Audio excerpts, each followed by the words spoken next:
At Construct, a social enterprise by Blue Door, we believe that the right opportunity can open doors to employment, stability, and a stronger future.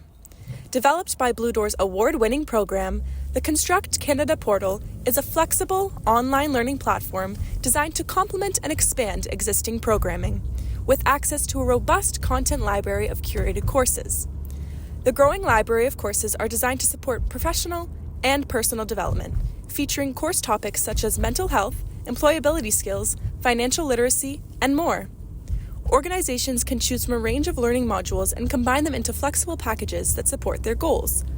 Whether supporting job seekers, students, employees, or community members, the Construct Canada portal makes it simple to deliver meaningful, accessible training. To learn more, visit constructgta.ca to connect with a team member and schedule your demo call to explore how the Construct Canada portal can support your community. You're listening to On the Way Home with your host, Emmy Kelly.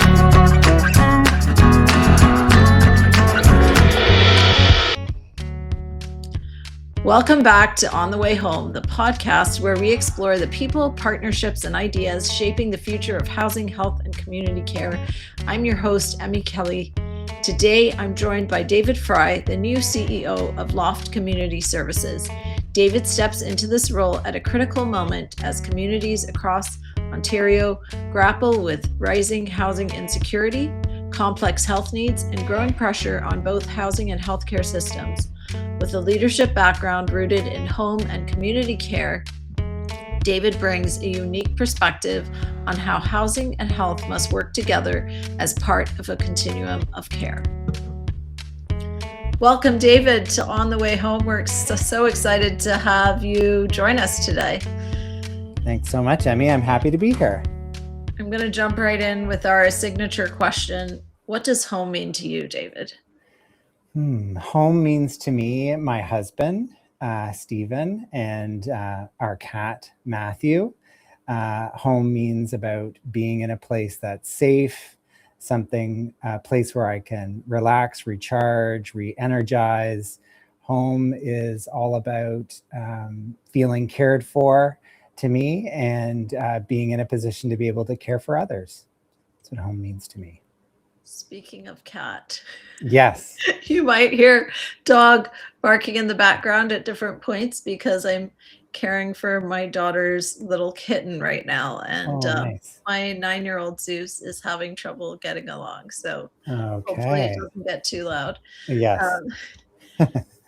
Really excited to hear that you're stepping into the CEO role at LOFT Community Services. Yes. After a very long tenure, Heather was there, and now during a major housing and affordability crisis. What personally drew you to this role, and how does it connect to your own journey and commitment to housing? For sure. So I think what drew me to LOFT is that LOFT is really an organization that cares about making a difference for people, and having been in the same community in a different organization working alongside LOFT, I was always impressed by LOFT's approach to really sort of jumping in and finding solutions. I feel like LOFT is a collection of solutioneers, people who, when they see complex needs, a person that is perhaps quite vulnerable for a whole host of reasons, LOFT team members lead with their heart. They jump right in and they make a difference. And so that really, the high regard that the community has for LOFT really is what drew me to LOFT. And I really believe that LOFT, in my understanding, prior to joining here and now after being here for 6 months or so, LOFT really believes strongly in housing is health. You really create health through providing a safe space for people, and then really contributing whatever the necessary wraparound supports are. And so LOFT is very, very, I believe we're an innovative group who really thinks broadly and wants to make a strong difference in supporting folks. And as you said, Emmy, I think that we've been experiencing a housing crisis for many years. It's not getting better. Continues to be a need for call to action. And I think what really excites me about joining LOFT is I know we're a team here that's going to be creative and contributing with partners to what we can do to make a difference. So that really was what drew me to LOFT. And it's absolutely large shoes. I like to say that we all wear different shoes. And so I put on a different pair of shoes, but it's absolutely such a strong, there's been such a strong leadership here that allows me to feel comforted by that, knowing that there's a lot of really thoughtfulness around LOFT. And so, but also looking to make my own mark and to work with my colleagues here and with other partners. And speaking of your own mark, have you already thought about like what your vision is and what you want to achieve? Oh, I might be jumping the gun from the script, but no, for sure. Love to hear your vision. I think, in some ways it feels, and this is going to sound perhaps strange, but it still feels a little bit early to me to say, here's my vision. But I would say if I had to say what is a vision I have, I think it's a couple of things. One is I want to, with partners, build more capacity, like what we've done in Bradford House. In Bradford, we're building a new 6-story, 99 units for folks with complex care needs. We're almost done construction. We'll be getting ready to move in and transition clients in this summer. And so I want us to replicate that again. I want us to be able to build more housing capacity that's high quality, accessible, but really offering that wraparound support. So the right model of care for folks who have mental health needs, chronic health conditions, folks who are, maybe they've had an experience of being homeless or at risk of being homeless. They may be prematurely accessing long-term care or staying too long in a hospital bed. My vision is for us to do more of building more capacity that supports individuals with complex care needs. So that's the first piece, is just doing more of that and doing it in a way that's easier. The LOFT folks, with incredible support from a variety of government partners and funders, have helped to create Bradford House.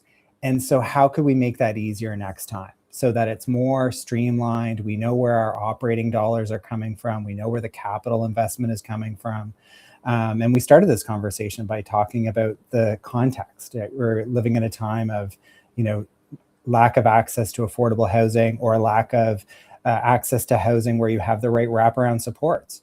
So how a vision for me is, when I leave LOFT in however many years, we have a happy path on that funding approach, so that we know, this is a way that we can get capital investment to build new housing. This is where our operating dollars are coming from. And it's just a very seamless process. So a happier path for how that works. That to me is a real vision or dream. I think that's one piece. And then the other piece I would have to say about my vision, and again, obviously this is in collaboration with the LOFT team and with our partners, is really looking at what else we can be doing to support people with mental health and addiction and more and other needs to stay at home. If they have a home, how can we help them, rise and shine and thrive within their home? And currently in Ontario's health system, in my experience, having had largely a home and community care background, if you have mental health needs or responsive or behaviors that are not easily supported, there just isn't the resources within home and community care to adequately support those individuals. So my second vision would be LOFT has an array of programs and services that support folks, and how can we even do more of that? How do we do more of that where it's a mobile workforce supporting people, if they do have housing, supporting them to stay in their housing for as long as possible, versus having to access emergency departments, acute care beds, long-term care prematurely. I always say long-term care prematurely because that is a potential destination where the best appropriate care has to happen. But how can we do it in a more of a stepwise way? And I just feel like in home and community care, there is not a lot of intentional practices around ensuring we're providing the right mental health supports adequately to folks. So those would be my two main visions: more capacity, building more wraparound pathways of care for folks who may have housing, to help them stay in their preferred housing if they have housing. I love it. Both of them so important. And the first one, I'm interested, like when we think about predictability of capital or operating to Yes. create new non-market housing.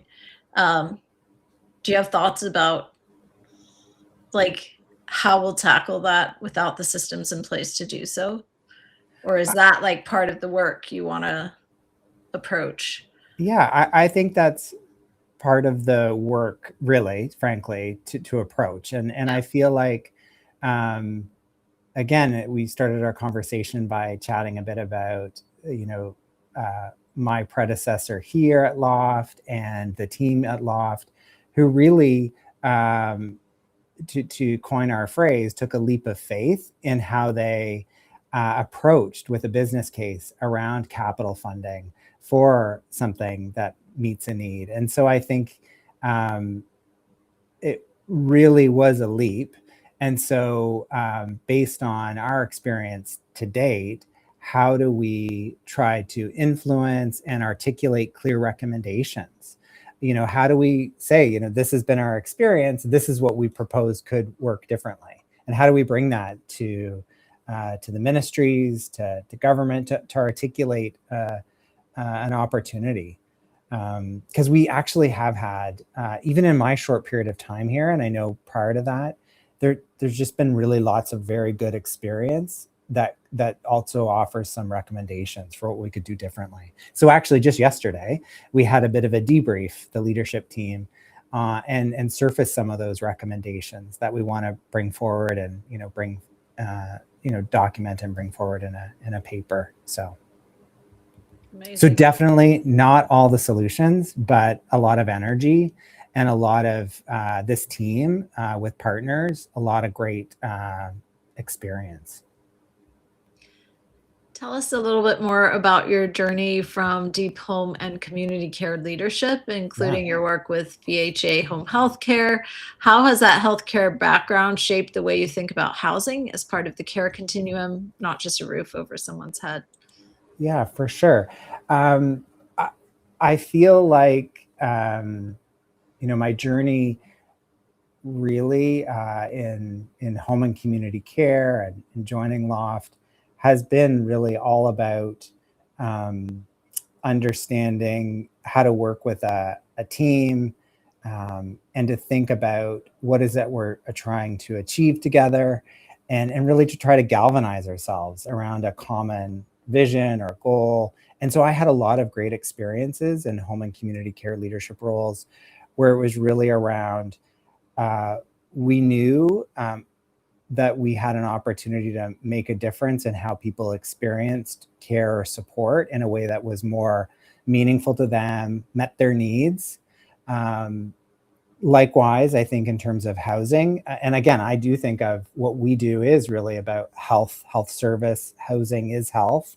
And so, I think the whole approach that I've had in home and community care about really kind of working with the team, working with partners, working with our clients, people that we're providing support to really be clear about what could we be doing differently to make sure we're meeting needs, to make sure that we're improving upon outcomes.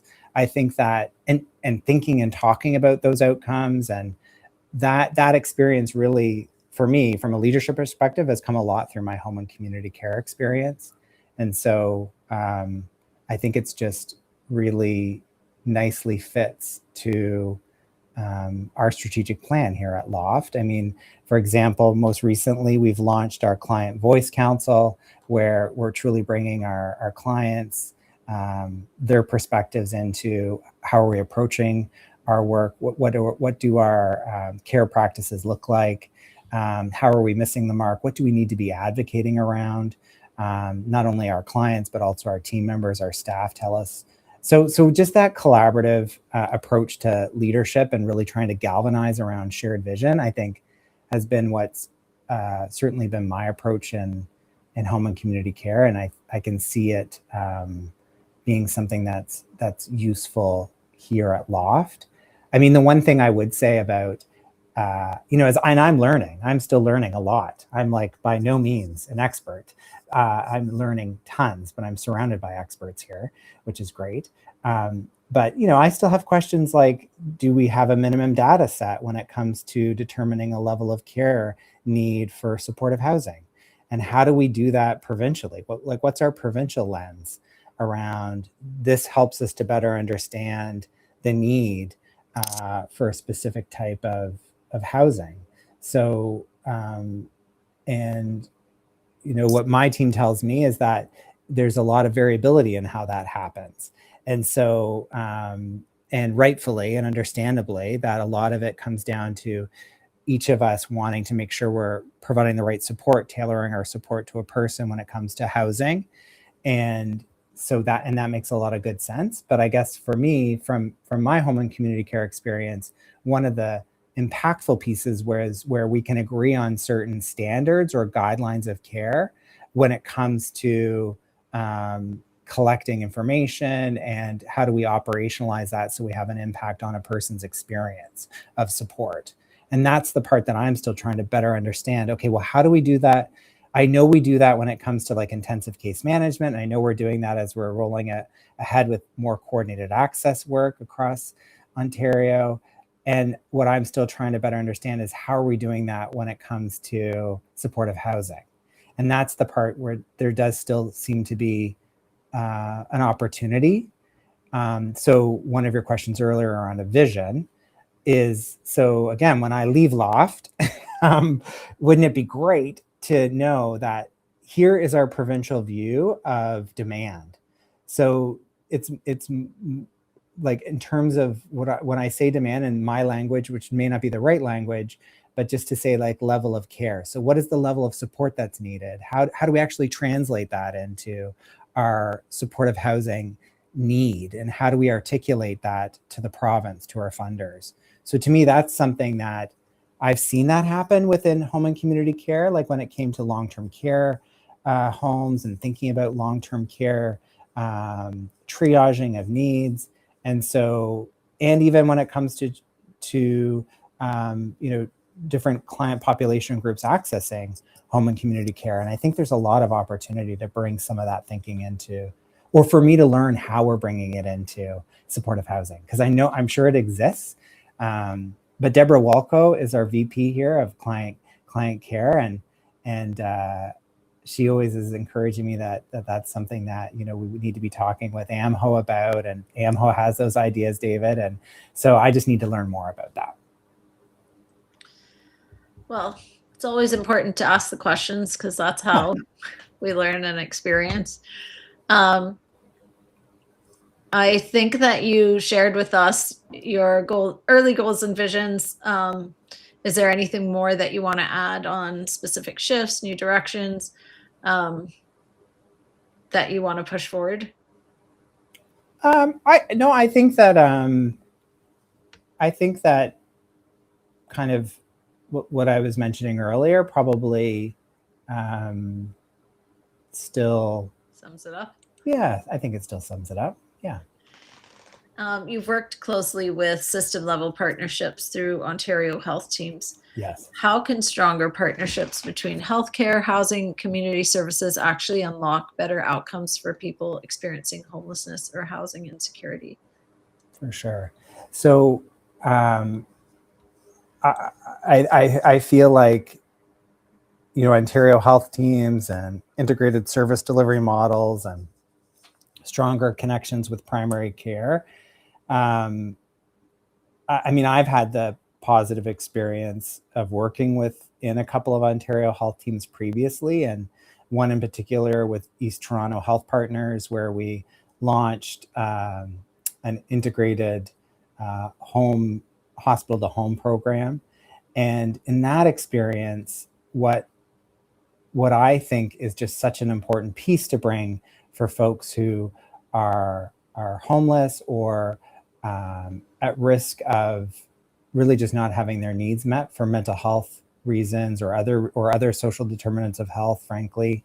I really experienced through the East Toronto work where the fact that the OHT had partners, so we had the hospital, we had primary care leadership, we had community support, we had home care, we had housing from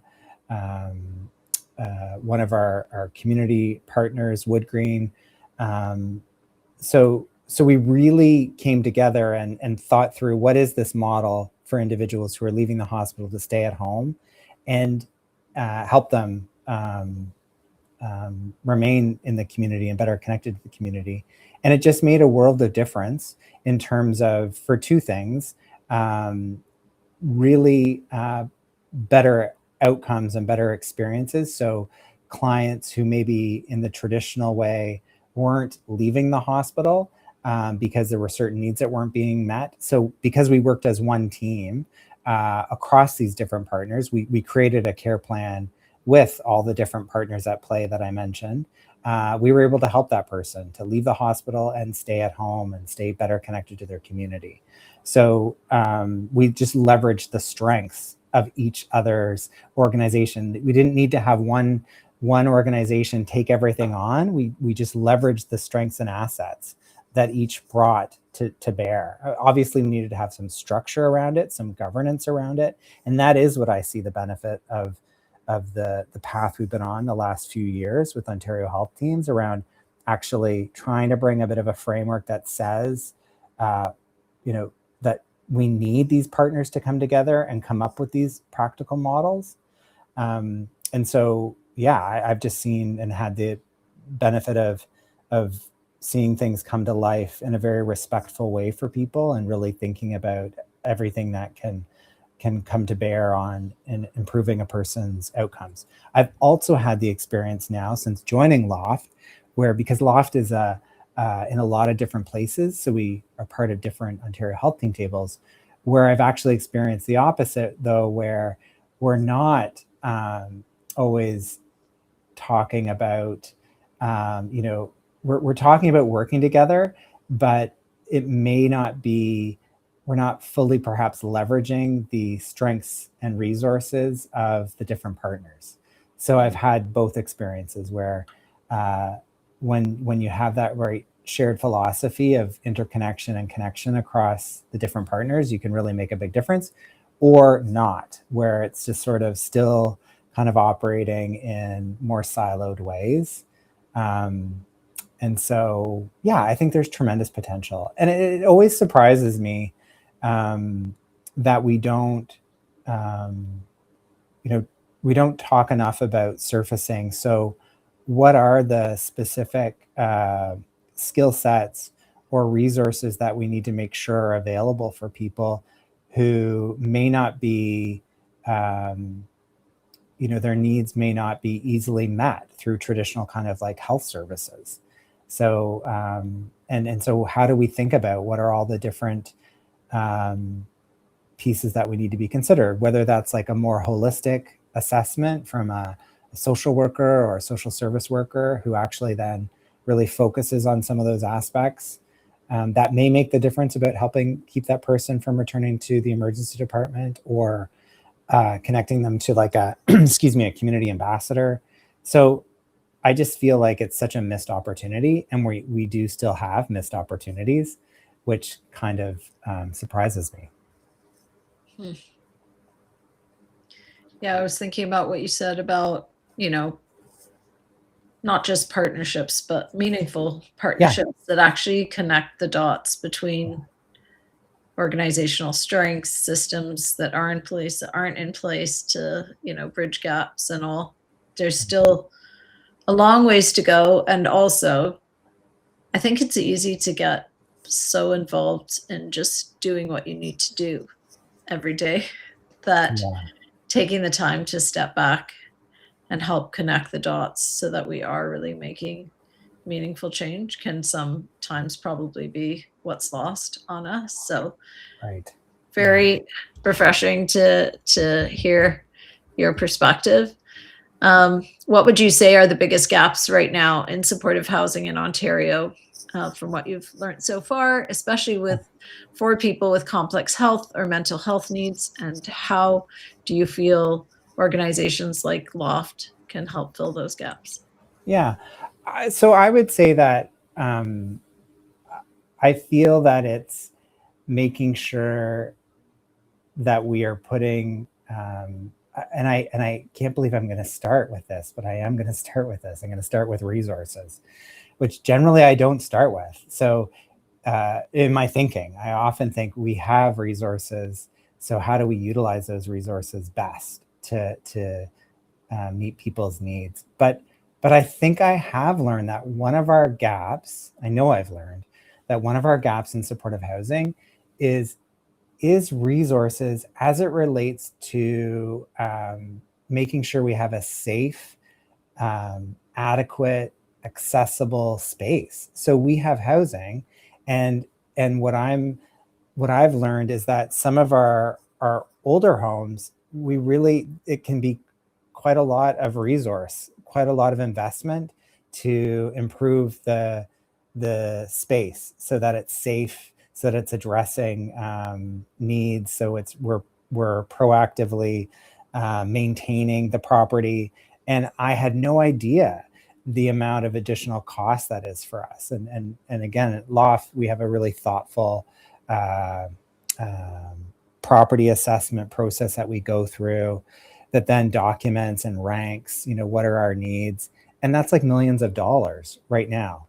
So I would just say, so one of the things in terms of, what is a gap is that, yes, we have funding, my understanding of municipal, provincial funding avenues to take. Those are not always, and donor foundations, like lots of investment opportunities that way, but there's no guarantee on that. And so that just means it's always this back and forth of what can you manage and how can you manage it and how do you prioritize. So, but I still think that's a big gap for us provincially. I think the other gap is continuing to, our team here refers to things as some of our legacy programs that have been operating for, a couple of decades that may not have had, again, I'm talking about resources and investment, but I am going to talk about it just to say that, those programs, we don't necessarily we're not always in a position to make adequate investments in them. So we've been faced with decisions about, do we continue that program? And those are the right decisions. Those are the right questions to be asking. Is the program still meeting needs? If yes, okay, how are we making sure that we're supporting them from an adequate resourcing perspective? And I just would say, though, that that's a real gap that we need more additional support for. And I think going back to our earlier conversation there, Emmy, I think that sometimes it's and I don't mean this negatively, but sometimes it's easier to invest, provincially in the new thing, the exciting opportunity, the important opportunity. It's always important to be connecting folks with primary care, as an example. It's always important to be making sure that more people have access to interprofessional care teams, 100%. And it's also important to make sure that we're not forgetting about other parts of programs and operations that are still important. They still add value, and it may not be front and center. And that's why leaders, all of us, have that responsibility to bringing things forward. But I would say that is still a gap, is a gap that I've come to learn, is that, there are some legacy type of programs that we need to be making sure that they have the right investment, because they are still important. And then the third piece, I think, is just what we're talking about here, which is the gap is, how are we making sure that we're raising our voices at certain tables appropriately and saying, the supportive housing is incredibly important. Everyone knows it's important, but it is about the wraparound care as well. So it is about those quote unquote health supports that have to go with supporting capital investments in housing that are so important. Because as my team would tell me, you may have housing, but if that person has had an experience in life that is traumatic, and that is, they are requiring more support around coping, it's not so easy just to move in to that housing. You have to really be thinking about how you're titrating up, titrating down your support. So I just would say that third piece is just the gap is, how are we making sure that we're all on the same page of just defining what is that support that's needed for housing. And I think that's a gap. I do think that there's just a real gap in terms of a shared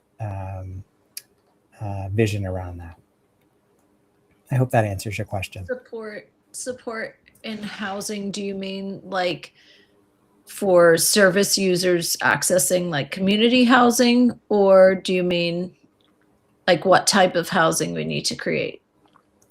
I would say, what's that? Or both?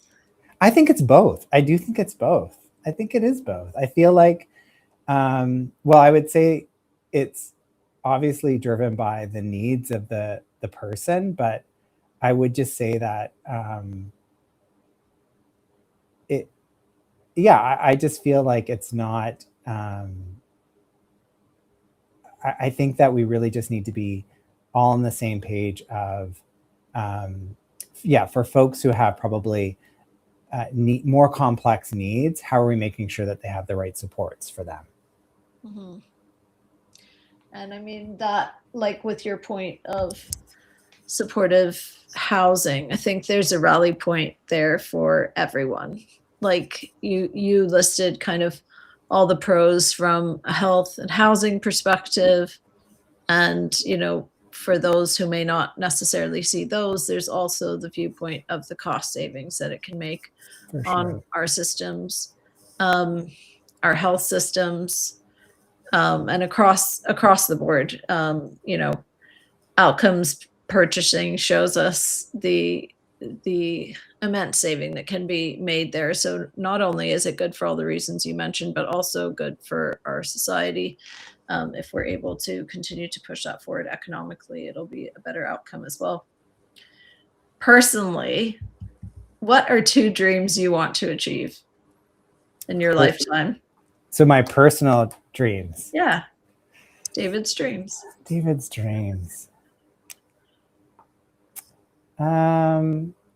I think this is terrible because I've been thinking so much about my professional and then my personal. You could start with the professional. I just feel like we did talk about it, and I feel like we've talked about it in terms of the professional. I think personal. I think my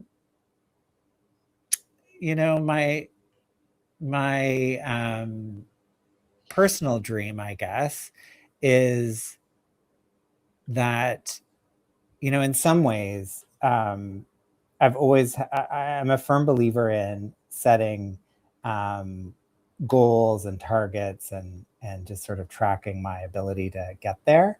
So I guess a dream that I have had is, I have a good friend of mine who has, this is a total personal one, who runs marathons. And he's ran all around the world, and you get like a special medal when you've run. I think it's like 7 or 8 or something. It's like a ridiculous number. So I think my personal dream would be that one day I would be able to do something like that. Not that I wouldn't do that, because that would cause me, hip replacement or knee replacement. But I would like to do something like that. My personal dream is to do something ambitious, personally, just to be able to challenge myself and to, prove to myself that I'm able to do that. And it could be something simple, but that would be my personal dream, is to do something like physical and mental exhaustion. Yeah, with physical and mental exhaustion. Yeah, because I think that I do feel that there's something, it's something fantastic if you're able to do that. You're able to have that grit and kind of get through something that brings you an achievement. And I mean, I've run like half marathons, and marathons long ago, but half marathons more recently. And it has a great sense of accomplishment. Yeah, achievement. So that is a bit of a dream to do something like fantastic like that. And then the other dream is to like see different parts of the world that I've never seen and learn different things that I've never learned in different parts of the world. Like I've never been to, I'd love to go to Iceland. I just think that would be just an amazing place to experience. So those were my personal pieces. Nice. Totally off the topic of housing. Yeah. My son's training for an Ironman, Oh, and there's a guy that we heard about who ran an Ironman and didn't feel that it pushed his limits to the point that he felt like, I cannot do this anymore. So he set out to do 50 Ironmans in 50 days. I've heard of this. I have heard of this. Crazy. Yeah, it's the Anyway, same. I'm guessing you're not going to that level. No. No, I mean, even doing an Ironman, that'd be like amazing. Wow. To do, like, to me, that is good. To be able to do an Ironman, that to me would be a real goal. It's not easily achieved. Yeah. And I think that I heard about that too, about 50 Ironman. And I feel like, how do you support that person? Like, how would that person, I feel like they did it in different parts of the world. Like, how do you get from place to place?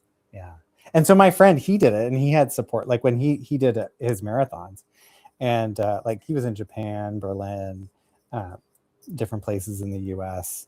And and it was over the course of a year or two, but it was amazing. He got this nice big medal and things, and yeah. But anyways, so cool. Very cool. Never too late to start. No, I'm training for my first marathon. Awesome. So. When's that? What are you gonna do? The Toronto Marathon. Okay, next October. Is it October?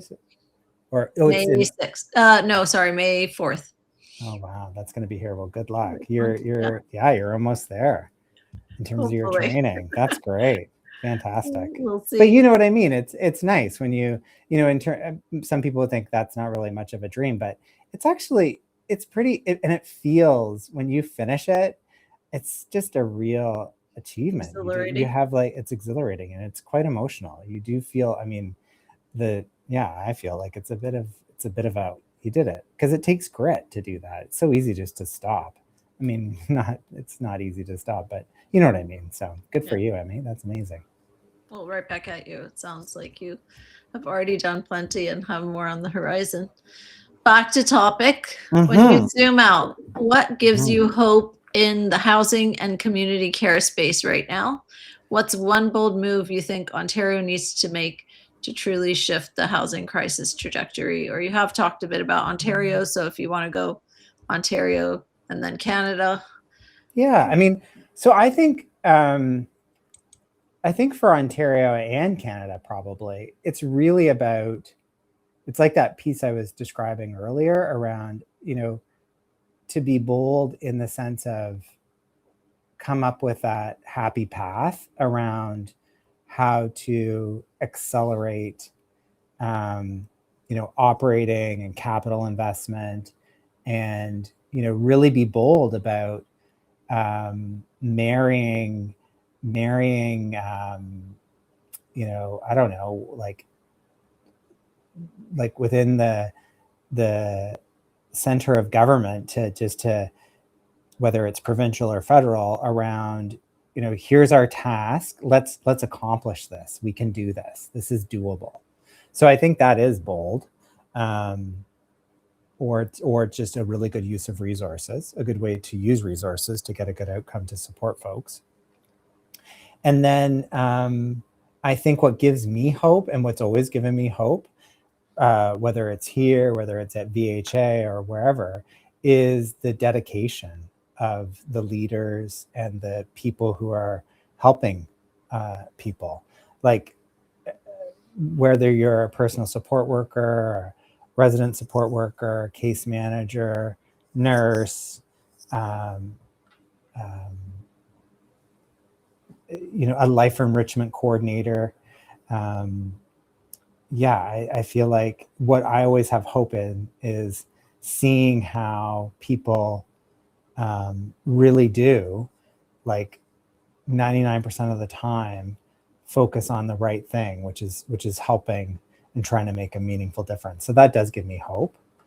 And I think that it's something that you just never want to take for granted, because you have to, when people are giving so much of themselves and their energy in their work and supporting people, you just really want to do your best in helping to guide and support, and never take for granted that commitment.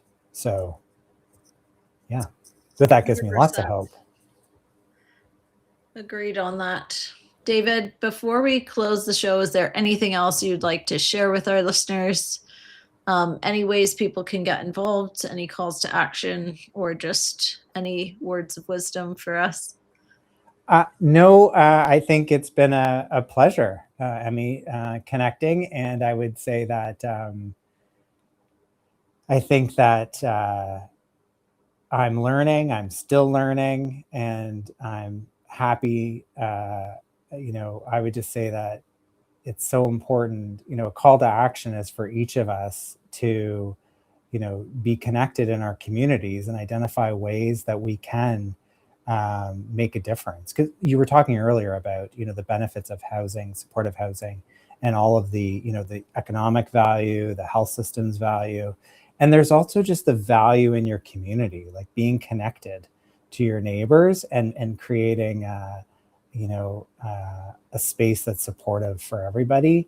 So I just think that would be, personally, like, I think that how do you try to be supportive within your community and find ways to volunteer or make a difference, whatever it is. So this has been a real pleasure, Emmy, and I am look forward to getting to know you better, because we've had a chance to meet at different sessions that were recently held, and I know there's just a wealth of wisdom, and I look forward to learning from others. So nice to meet you again.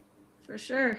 Thank you, David, so much for coming on the show today. Really appreciate your time, your expertise, and good luck on all the next steps. LOFT has been a pillar of this community for a long time, and no doubt you'll continue to lead some amazing work over there. So thank you. Thanks for joining us Take on care. the show. Bye-bye. Bye.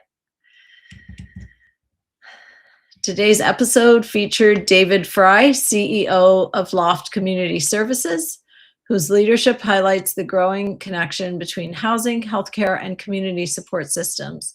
His perspective emphasizes the importance of integrated partnerships and bold thinking to better support people with complex needs and strengthen supportive housing across Ontario. Thank you for listening to On the Way Home, a podcast brought to you by Blue Door. Stay tuned for more conversations with leaders working to reimagine housing and care systems for the future.